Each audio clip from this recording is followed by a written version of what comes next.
আসসালামু আলাইকুম, সবাই কেমন আছেন? আজকে আমি আপনাদের দেখাবো একটা লাইফ হ্যাক। ইউজ করতে করতে রূপা বা সোনার গহনাগুলো যখন কালো হয়ে যায়, তখন স্বর্ণকারের কাছে না গিয়ে বাসায় বসে কিভাবে নিউ লুকে ফিরিয়ে আনতে পারবেন তাই দেখাবো আজকে আপনাদের। প্রথমে একটি বোলের মধ্যে ভিনেগার নিয়ে নিব 1 চা চামচ। তারপর নিয়ে নেব ডিটারজেন্ট, যে কোনো ব্র্যান্ডের হলেই হবে। এরপরে বেকিং সোডা বা বেকিং পাউডার যে কোনো একটা দিলেই হবে। এরপরে নিয়ে নেব সামান্য পরিমাণ পেস্ট নেওয়ার পরে মিশ্রণটিকে সুন্দরভাবে মিক্সড করতে হবে। এরপরে আপনার যে গহনাটি কালো হয়ে গেছে, এটা এই মিশ্রণটিতে চুবিয়ে রাখতে হবে প্রায় 10 মিনিটের মতো। 10 মিনিট পরে কি হয় চলেন দেখি। এই যে দেখতে পাচ্ছেন, এগুলো কিন্তু এই গহনারই কালো কালো যে ময়লাগুলো জমে আছে।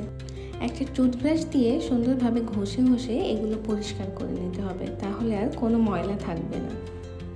এরপরে ঠান্ডা পানি দিয়ে ধুয়ে নিলেই দেখতে পাবেন ম্যাজিক।